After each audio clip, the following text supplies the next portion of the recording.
because I knew in that moment that I had been judged by my hair. I was willing to be uncomfortable to make them more comfortable.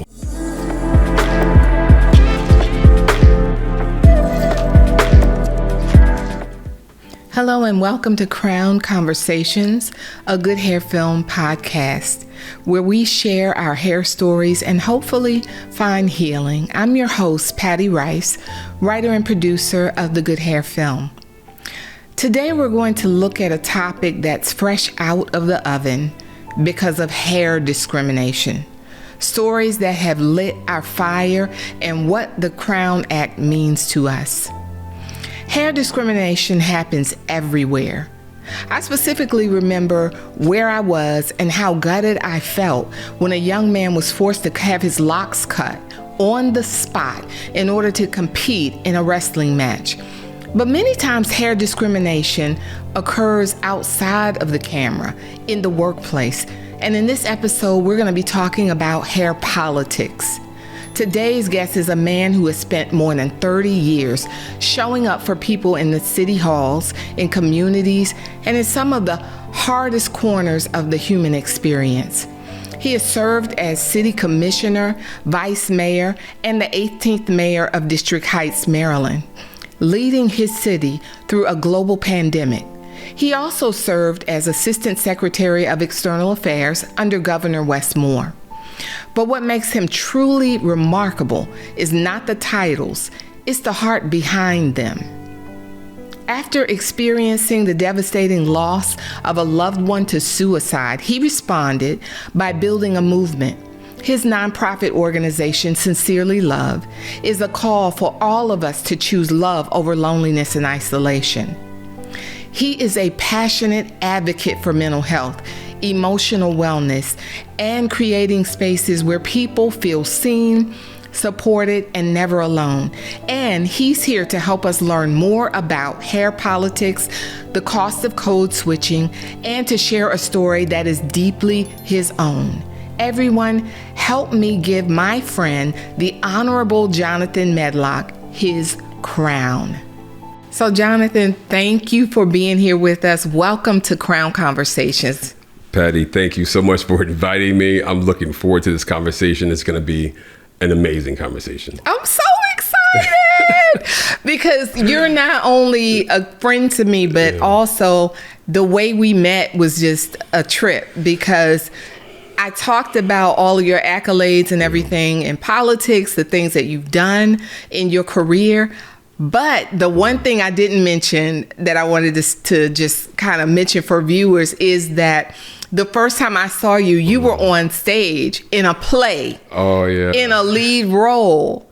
And so that's the first time you and I met. And then after that, it was, I contacted you about being in one of my short films, 5 Minutes with Jesus. Yeah. So I just love that you are multifaceted, multi-hyphenated the way you are. A lot of gifts. But one thing that you and I have never gotten a chance to do is sit down and talk more about like your roots. Like, where are you from? What shaped you? Oh, man, Patty, that is an amazing question, which I don't get much, like you said, with the accolades, it's just working and being a public servant. But I am from Georgia, a place called Folkestone, Georgia. It's like an hour and a half south of Savannah. Mm-hmm. So being from a small town, many cousins, big family. So started with a really small but loving family from the South. And working with the Department of Defense there. Started very early, around 16, working with the Defense Department. And story behind that really quick is I signed up for the Marine Corps. Got in a really bad accident before I could swear in for the second time, and they wouldn't accept me. But my ASVAB scores were such that they wanted me to do something with them. So I remained and started working with the Department of the Navy at a very young age, and 10 years. And after that, came here got involved with organizing. I was the chair of the National Black United Front here in the DMV. Organized with that organization for a while, helped build it. And then, the most natural occurrence is for any organizer to get into politics, to really further the help in the community. So I got involved in civic engagement, got involved in my community, went to my elementary school, District Heights Elementary. Oh. And I asked the principal at that time, I said, give me something to do. Okay. Let me sweep the floors, let me mop the floors, let me paint the walls. But I want to see these young men, I want them to see me do something, see me working and being active in their community. So that happened. I ran for office, got in 2016 as a commissioner for the city. In 2018 became the mayor, the mayor of my city of District Heights. Went on after that, Patty, county council member for District 6 here in Prince George's County. Had an amazing opportunity to work with our governor of Maryland, Wes Moore, was appointed by him in 2022-23 to be the assistant secretary for the state with the Office of External Affairs to help bring that along. So you're right. All that happened in like 10 years. So wow, I was thrown in there pretty quickly. That's amazing. Now, one of the things you said was that you made a transition basically from working with a government agency and then getting into organizing. Yeah. Like, that's an interesting shift. Yeah. How did that even come about? Because most of my life, my family has always been in an organizing type manner, working along with the 60s movement. So in coming from the South and that particular era.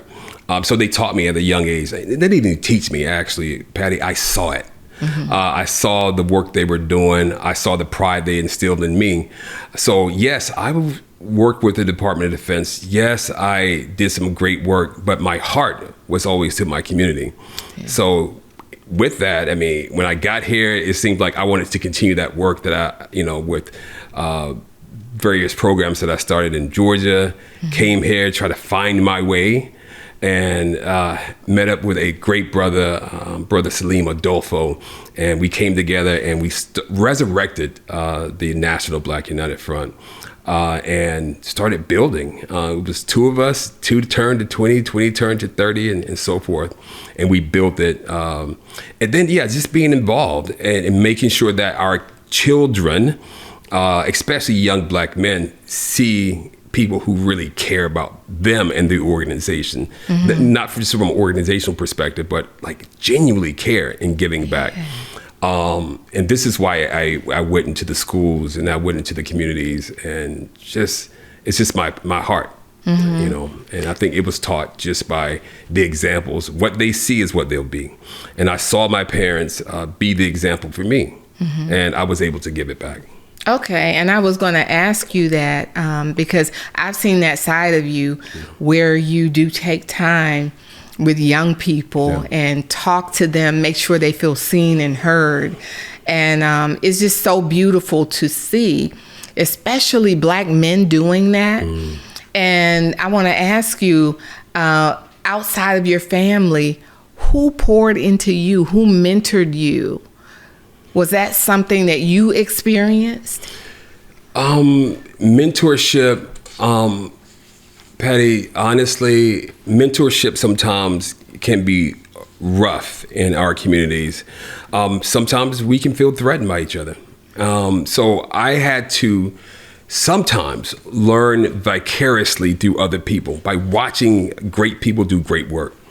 And from that watching them, I learned because I had a desire to. Because I remember going to my first person that I asked to be my mentor, and I said, from the South, and I'm doing the work in the community. I would love to have your mentorship. And they shuffled away from me saying, what are you going to do that I didn't do? What can you possibly do that I didn't do? And it really hurt me because I looked up to this person, older gentleman at the time, and I said, sir, in all respect, give it up or get it taken.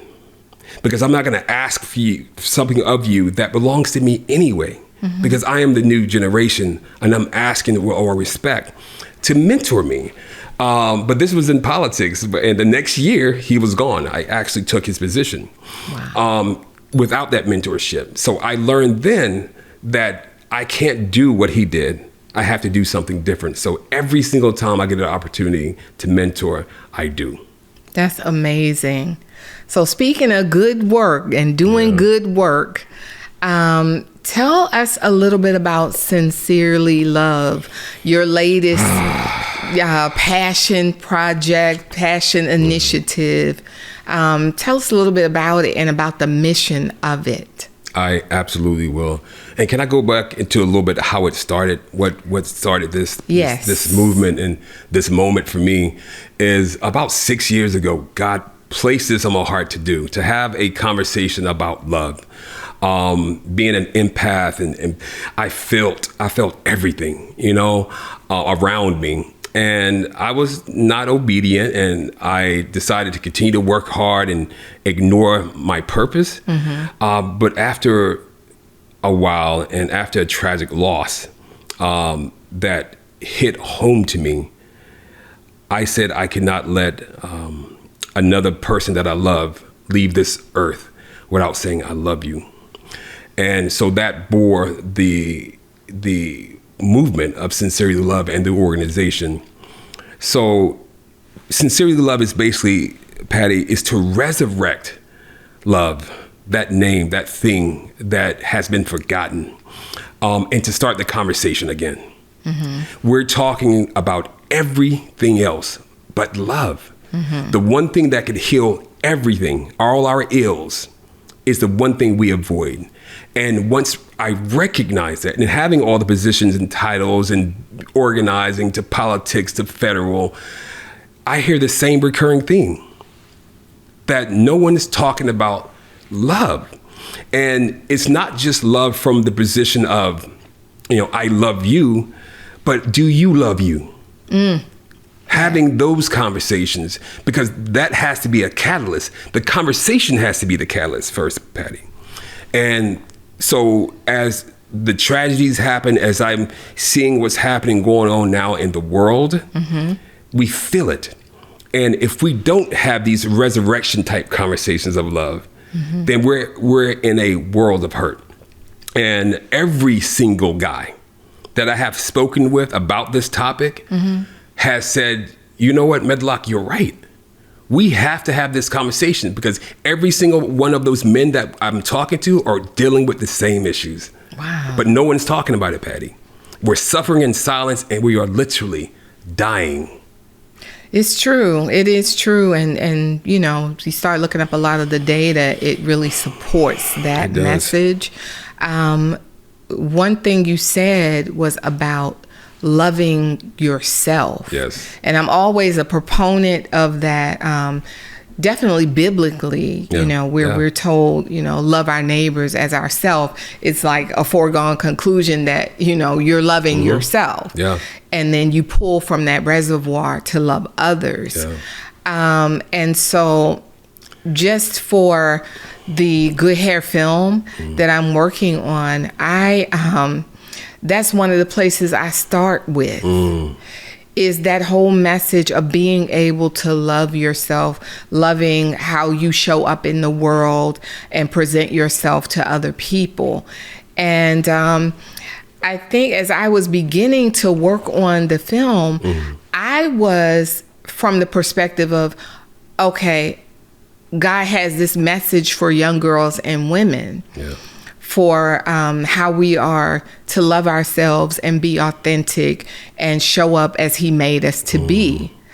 You were the first gentleman that I spoke to who gave me the understanding that it's not a girl's issue or a woman's issue, that it is genderless. Yeah. It is basically something that we all need, because you told me a story that was like, it hit me to my core. Yeah. And I was just blown away by it. And I don't know, I definitely want you to share that story here for our viewers. But I just wanted to, I don't think I've ever really given you the fullness of my reaction to it, because it shifted the way I think. It widened my lens. And so definitely I want you to share that story and talk about your hair journey. And even today I'm kind of laughing because when I see you, your hair is always fly. It's always on point, you always lined up. It's always right. But I am not my hair. Right. Definitely not. But still, definitely. It's just a visual of oh yeah, black boys and black men, they care about their hair too. Absolutely. They care about how they show up in the world. So tell us a little bit about your hair journey. Yeah, Patty, again, when I was first starting out in the Department of Defense, great ASVAB scores allowed me to do a lot of great things. Became a master trainer for the Department of Defense, Department of the Navy, around 19, right? And I was teaching total quality leadership and total quality management to XOs and COs and very top tier military members.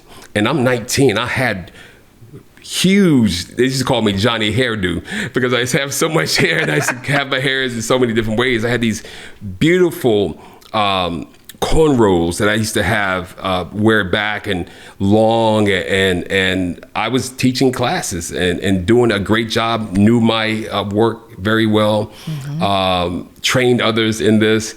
And I noticed, Patty, that they didn't take me as serious as they should have. And it was because I'm this black man looking like, in their mind, this thug, but they don't understand that I'm well qualified to teach them the lessons that I was teaching in total quality leadership. But when I realized that, Patty, it broke me, because I knew in that moment that I had been judged by my hair, and that even though I got away with it in high school, I was, managed to make things work. But in this world, it was frowned upon. And so what I did, I remember, Patty, I went home and took all the braids out, hair everywhere. And I started in the middle. And I took all my hair off in that moment, went bald. I took everything off at that point. I shaved my hair, my mustache, my beard. So imagine how I looked at that point. But I just wanted to be that clean cut, presence that they wanted. But once that happened, and once I was doing it with a tear in my eye, I said I would never do this again. Wow. Ever. It's so powerful. And it's like when you're describing it and I'm visually like picturing it, it's almost like you were stripping your whole identity. I was. Wow. I became who they needed me to be. So let's go back just a little bit. So I want to talk about, first of all, like the culture of the environment, and then what was that moment like? Was it something that was said, or was it just something that was felt by you that brought you to that mirror, to that stripping away of your identity? Yeah. It was, I think we used to call it now microaggression, where they said things to me that I got it. I'm like, I know what you're saying, because the conversation that I overheard or came back to me is that they think you're too young to be teaching them, right? Code word, or that why am I here? Who are you? Because I remember these XOs and CEOs are coming to this class, and I'm there, and they're like, okay, almost like, hey, get me a cup of coffee. Like, wow. And I felt that energy. Like, then when I say class, let's get ready, they're looking at me like, oh my God, so you're the instructor? So I got a lot of moments like that. And after a while, I got it. And there was one person that did say something to me, one of my at that point, a mentor of mine, and he said, Medlock, you gotta, change up a little bit because of how you're perceived. And I'm a good guy. Didn't, do anything outside the numbers, but it was how I was perceived.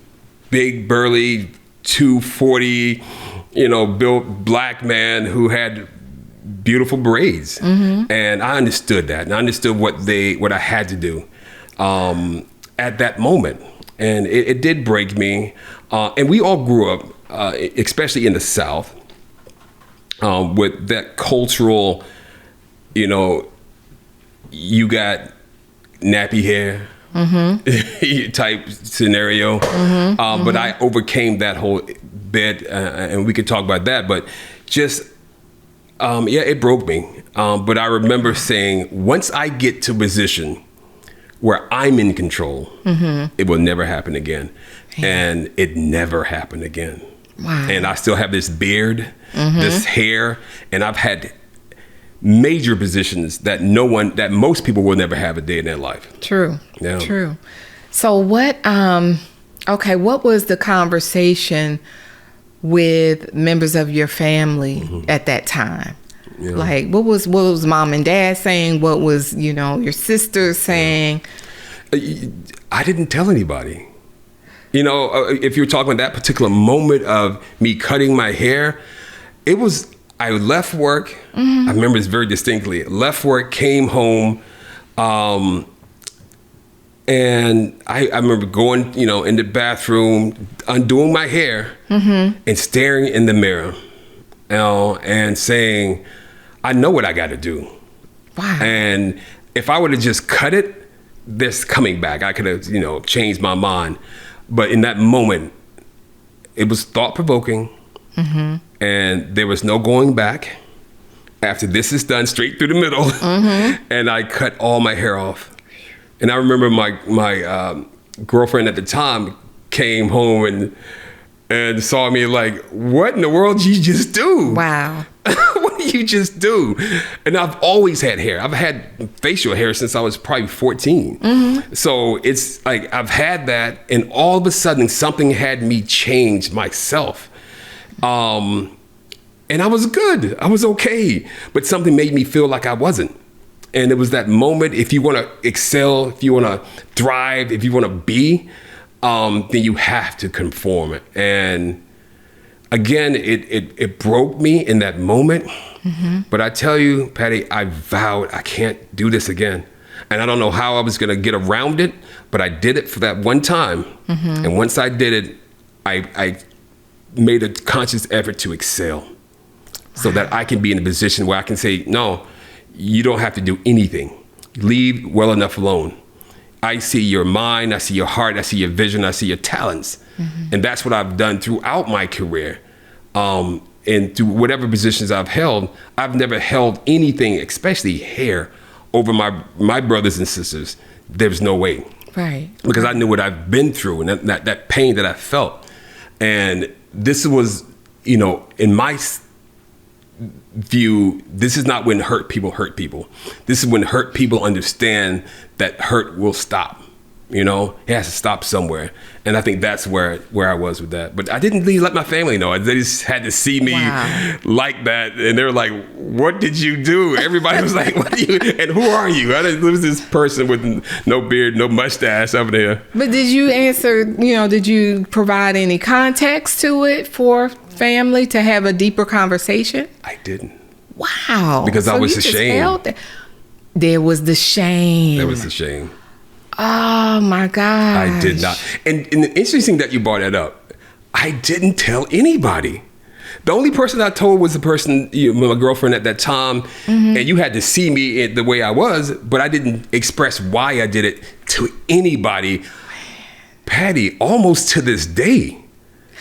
Yeah, it's amazing because literally when you told me the story, you began to cry. Yeah. And I was just like, wait, that was a trauma. It was absolute trauma. And before I told you, you're probably the fourth person in my life Oh my God. That's a long time in my life that I told that story to. And I had to tell you because we talked about good hair and what you were doing. And I'm like, you know what? I had a story too. Yeah. And in this moment in lifetime of being vulnerable and whole, I could have those conversations and say, because if I would have told somebody why I did it, then that manhood of mine would have been questioned. Right? And I was a strong guy, and it's like nobody gonna tell me what to do. Woo, woo, woo. But all of a sudden, I had to do this for them. Wow! Amazing that you said that. Probably the fourth person ever. My mother never knew why. What? And she's not here. My sister to this day doesn't know what the main reason I did that. It was just I felt like doing it to save face. Okay, now that brings me to two other questions. One, I would love to know, what did the hair mean to you? Like when you started growing it out and everything like that. There was a young lady that I met recently, and she talked about her mother struggled with her own natural hair on her deathbed, her mother said to her, be proud of the way your hair grows out of your head, because she saw her daughter going down the same path in terms of the perms and all of these things. And so she said, Patty, it was a form of honoring my mom that I grew my hair out natural and wear it the way I do. So what was that for you in wearing the braids? What was that expression about for you? It was my hair in general. It's the hair that I loved. It was thick, girls love to play in it and braid it, the girls, okay. So it's a motivation, but it was really, really thick. It grew so quickly. I was proud of it. I loved it. And like I said, they call me Johnny Hairdo because if I'm not wearing some style, if I'm not braiding, if I'm not wearing an afro, and I had a sense of self, it was pride. And I've actually never seen my mother with a perm or braids. She always wore an afro or an afro wig or hair in afro puffs or something. She was power to the people. She wore hair. I didn't see it myself. Growing up, that had to be an issue. So I took pride in that. Patty, it was two things: pride in my hair and my skin tone, because those are the two things that I saw in my mother. My mother's a chocolate woman like myself, and I learned to appreciate that, and I had a sense of pride. So I wore it in many different ways. You probably see me with a high top crinkle cut. I did everything to it because that was a part of my identity, but natural identity. And so to feel as though I need to give up a part of my identity left me wondering really who I was now. Yeah. I've lost a part of me. It's almost like losing a limb. And what you have remaining is a phantom limb, right? Oh, wow. Yes. It's supposed to be there, but it's just not. Wow. Now, my follow-up to that is the aftermath, or the after you stripped everything away. What was the reaction to you in the office environment you were in? And then did it result in any fruits of your labor from that? Oh my God, that's a really good question, and I'm thinking back to the moments again, because moments like that you don't forget. But now you're forcing me to relive it. So now I'm going back and I'm seeing the day that it happened into the next day that I had to go in, and at that point, how was I perceived? I was perceived in that moment as, oh, wow, you made a change. You cut your hair. And it's like a surprise from everybody around me. How did it translate in my leadership training? Patty, I don't think much. I don't think much that it changed. But this is one thing I felt to know is that my braids had something to do with it. And then when the braids were gone, I was still not good enough. I was still perceived as this young guy. Now I've cut my hair in the regular traditional way now, and you know, there's no high top, and but I'm still walking in front of these men and teaching them something that they don't know. Did my hair resolve anything? I think it, to them, lessened the threat. Wow. It's powerful to hear and also very painful to hear. Yeah. And how have you, like, over the years, worked through that? Oh, that's self-love. It's self-reflection. Because when I had the decision, came to that decision that I will not really mutilate myself. And with getting rid of my hair, it's a part of me, and I cut a part of me off. That is self-mutilation, and that I will be whole no matter where I go. I will show up the way I show up. And it took some healing. But until that conversation came up, when I had that conversation with you, I had it dormant. It was dormant. It was nowhere to be found. And so I'm like, do I have to heal? I think the healing journey became after when I made that decisive decision that I won't do it again, that I would not be moved. So that was my decisive decision.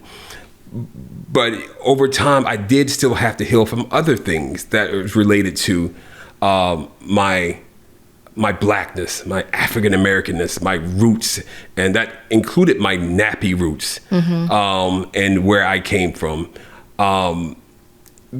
Again, kids are cruel, and sometimes adults are crueler.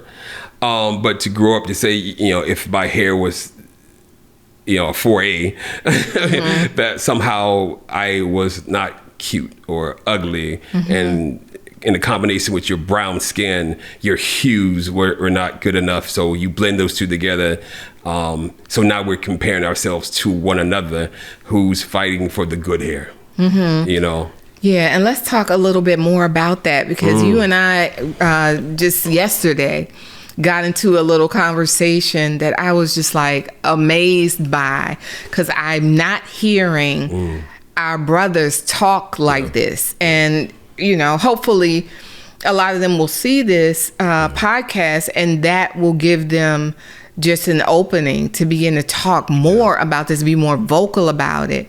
But you began to talk to me about that, you know, not so much wanting the 4A hair, but, you know, there are people who strive for it. There are men, there are guys, there are boys who strive for that. When you see, like you said, the wave caps. Oh my God. I mean, and I'm talking to the men here. We all know there's a moment where, you know, the Billy D. Williams, the Albie Shores, the Genuines, those people led the market in being attractive and having good hair, right? Because, you know, we struggle with those with the hair texture that's mine, getting, you know, wearing wave caps and our brushes in our hand at all times to try to keep our hair straight as possible, because we try to straighten out those bad parts of us, right? That really got the girls and was acceptable. And we've all had experiences where little girls come up to me and say, you got some good hair, right? Even if we put a perm in it or texturize it or whatever. Or going back to the Jerry curl era when you could throw your little twist to the side and shake your hair because it wasn't as tightly curled. So it was a traumatic thing, but we're not men and boys. We're not given the liberty to voice how we feel. Like, you know, my feelings were hurt by you talking about my hair and saying you probably can't get a comb through that nappy stuff and being, you know, made to feel. Women sometimes have more grace, and we have to we have to heal just in silence. We cannot say anything from this day to that day to this. Wow. There's no conversation wrapped around that, nor should we. We have other things to do. Man up, be strong, stop being a wimp. Or why are you talking about your hair, Medlock? But yet still, we're doing all the things to make sure that we are conforming. It's true. It's true. And even to go back to, I guess it was the 1950s, where the men were like processing their hair to assimilate, to look a certain way, to have that silky, hair. And you saw it a lot, like among some of the jazz greats, Duke Ellington and Cab Calloway, and all of these people. And it was just such a popular thing for people to do. And I'm reminded of that scene in the movie from Malcolm X with Denzel and Spike Lee. And it was just like, keep it in. You want to, and he's like, oh, it's on fire. It's on fire, And I'm like, they're hurting themselves. To assimilate to a certain look and a certain style that they think is more attractive than what they have. Yeah. And they would go through pain. In order to get to that other side. And this is repeated now, so you get perm, you got to get a perm, you're going to get a perm. So it's repeated self-harm in order to look like those who have oppressed us, those who are saying we're not cute, we're not attractive, we're nobody, and all these other things. So there has to be some psychological piece to that as well. And we see it all around us. And one thing I try to do, and this wasn't a popular thing, but when I organize and as a chair, I said, you know what? Black women spend billions of dollars, and billions of dollars in this industry. Very true. Why not, start doing the things and practicing head coverings or take the money from them. Take the idea that we're not just our hair, but again, the psychological aspect of, I need to show my hair. And in this way, kind of wash that under. Because we can take our community back and do a lot more if we figured out how we can take our hair back. And it definitely is an interesting conversation to have. And one that, when I begin to talk to different women about, like moving away from either the perms they're getting or different things like that, or even me with the wigs that I wear, that kind of thing, because I'm on a personal journey of trying to figure out how to love my natural hair, because I tell people, when I was growing up, I was never taught how to take care of my hair. I was always taught how to tame it. And the way that, that was communicated to me was every weekend I knew I was going to get my hair washed, blow dried, and then I was going to find my way to that stool beside the hot stove where my mom would be pressing my hair. And so it just became a symbol of, your hair is done if it is silky, if it is straight. And so that's what I grew up with. And even talking to women that I've talked to now, I have a friend who told me she was considering letting her hair grow out natural over the pandemic. But what stopped her was, she's an executive at a very big organization. And she said, Patty, I can't even imagine walking in. It's mostly white males. And I believe I would be a distraction. So she has, she does the texturizing. It's slicked back into a bun. And she said, I feel more accepted that way. Then another woman was telling me she didn't start getting braids and wearing them in professional settings until recently. She said, because I always felt this feeling of, I have to make, the white people that I work around comfortable. And so she said that the reason that she felt comfortable coming out with braids was when Michelle Obama did. And then we heard, Michelle's comments about, I didn't think I could do that in the White House. And I was blown away by that comment. Yeah. I was just like, wow, I never even thought about that. But she was like, oh, yeah, bangs became an issue. So if I came out with braids, that would have stopped everything. Yeah. And I had to sit back and think about that. And I was like, yeah, that is true. Very true. And that's a good statement you brought up about comfortable.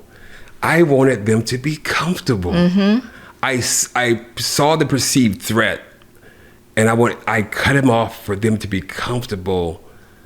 Mm-hmm. Oh my God. And lost a piece of yourself. I lost a piece of myself. Your identity as a person. I was willing to be uncomfortable to make them more comfortable. It's true. Wow. It's true. And it's still happening to this day.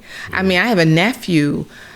He interviewed for a job, and he has short locks. Yeah. And they told him, oh, well, he's a good kid, getting a college degree, smart, very respectful, raised right. And this interviewer is sitting with him and saying, oh, we love to hire you.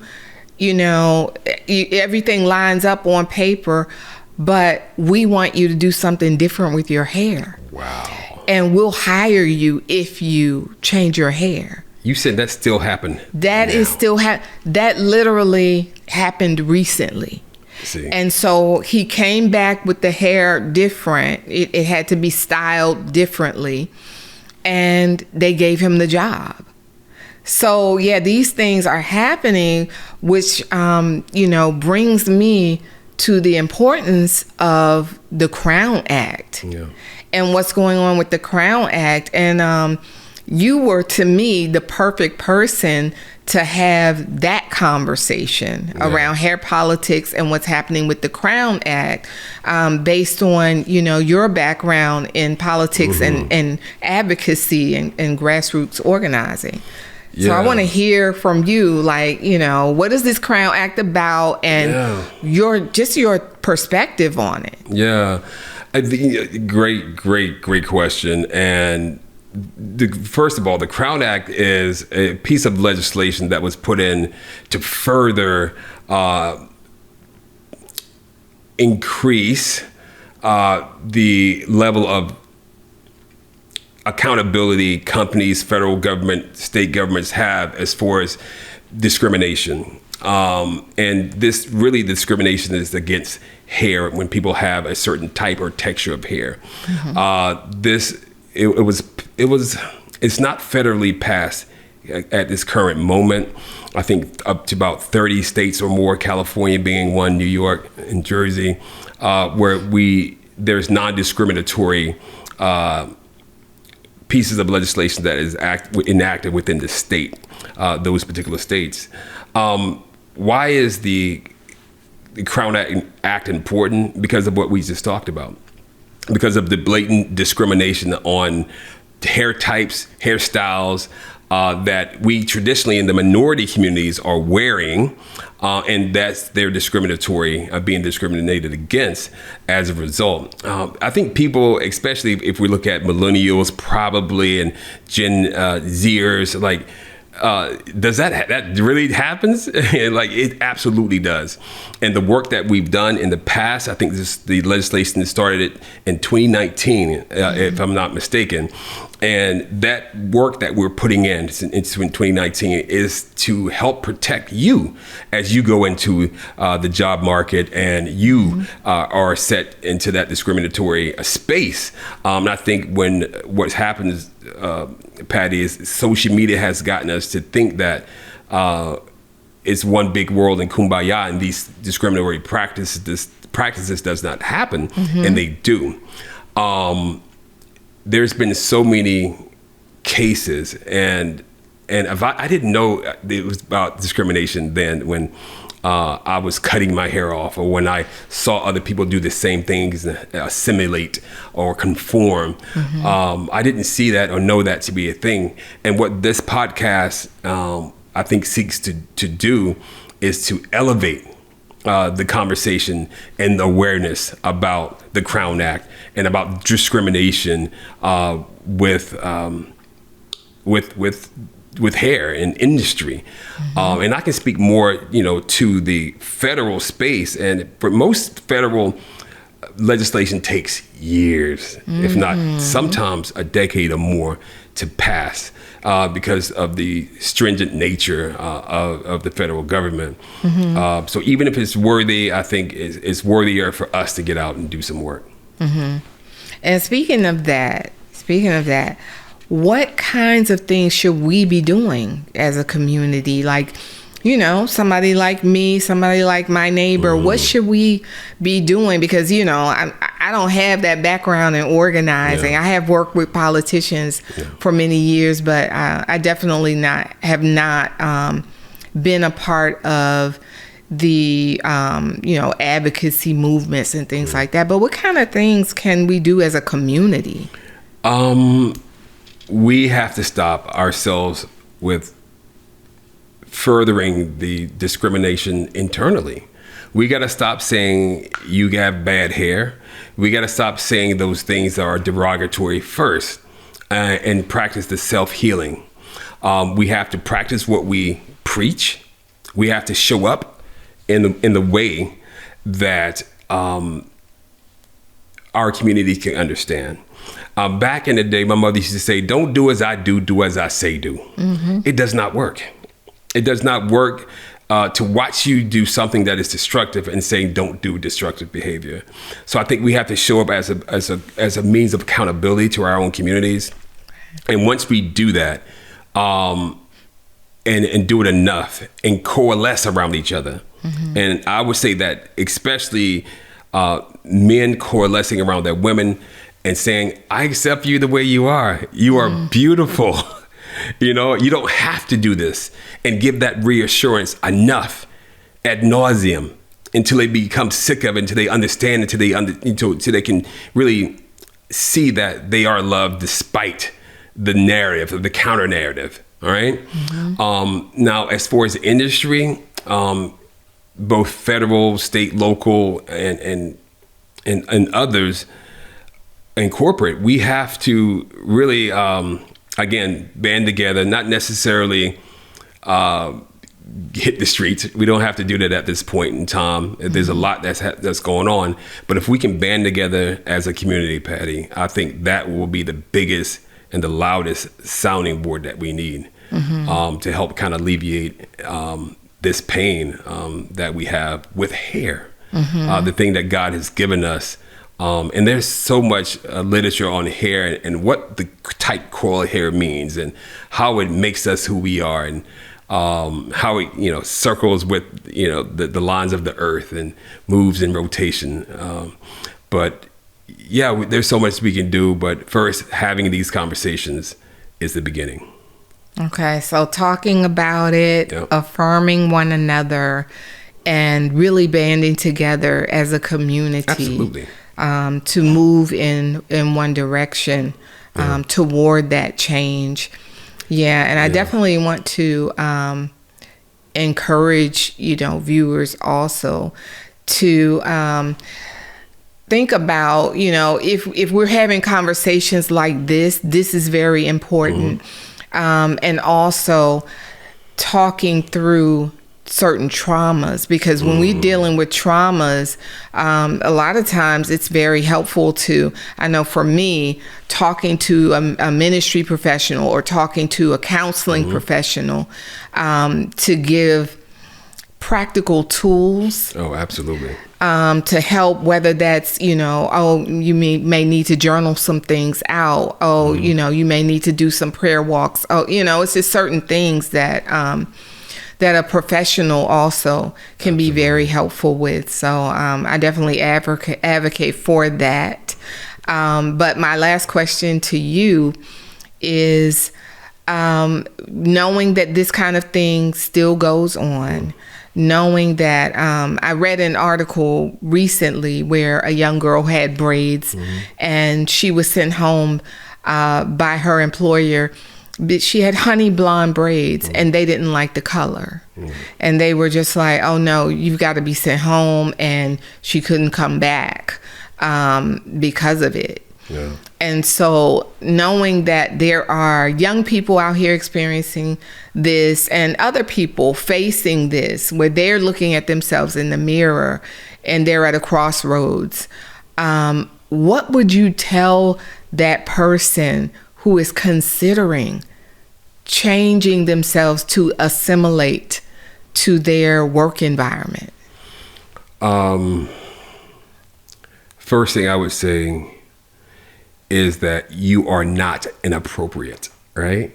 Because we're made to feel like by having this young lady go home to say, this is not appropriate, this is not acceptable, it makes the individual feel as if they are not appropriate or accepted.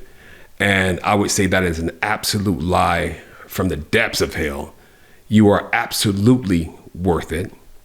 And if you have to be, and this is one thing that I did, and I did it boldly. Once I left that position, I changed positions in general. I didn't put myself back in that situation. Mm-hmm. And sometimes that was just my bold move. But I say, think enough of yourself and what you want to do and how you want to show up, that you do what's right for you. You will not regret it, because if you assimilate and if you do the thing that goes against your very nature, you will have the regrets that so many other people have, that they should have stood up and said that they are enough and move in that particular way, understanding that you're absolute loved, right? Mm-hmm. So I think it's having a certain resolve, Patty, that individuals must have. We have to affirm it with them. Yeah. So when the conversation comes, I can say you are beautiful just the way you are. Because it doesn't just take the individual, it takes that community to say, yeah, oh, you're fine. Who said you were not? And affirm them in every single way. Johnathan Medlock, as always, it is a pleasure to sit down and have a conversation Absolutely. with you. I appreciate you sharing your heart, your vision. I would love for you to share with us like how people can get in contact with you, how people can find out more about Sincerely Love. Absolutely. We can go to sincerelylove.org. That is the website. On all social media, Sincerely Love, hashtag Sincerely Love. You can find out what's happening, what I'm doing, and what's happening with Sincerely Love.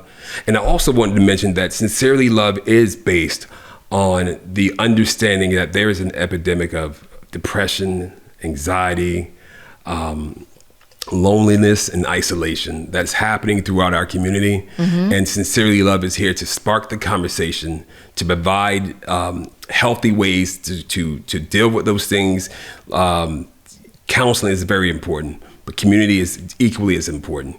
To say, I too understand, because most of us think that we're dealing with these things alone, and we're not. So sincerelylove.org, Patty, go to the website. Everything's on there. Sign up for newsletters, sign up to see where we're going and what we're doing. And we have some great things happening in the coming year. Wonderful.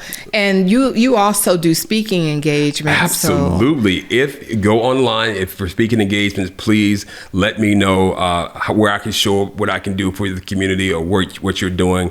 I'll be more than happy to come out and speak to adults, young adults, kids, the elderly, veterans. I had the opportunity to speak with some veterans about trauma and self-healing as well. Amazing. So I'm really ready to have that conversation. So please book me anytime. I'm ready to be a part. Okay, well, I'm going to have everything in the description box. Thank you so much. And including your role, people will be able to get to the short film, 5 Minutes with Jesus. I'll absolutely. put that in that link in the description box as well. Absolutely. So thank you so much for being with us again. Patty, as always, it's always a pleasure talking to you. We appreciate you. Right. And just want to encourage all of you to definitely like, subscribe, share, all the things. Tell everybody about what we're doing here on the Crown Conversations, a Good Hair Film podcast, and educate yourself on what's happening with the Crown Act in your state. We appreciate you being here with us and supporting this channel.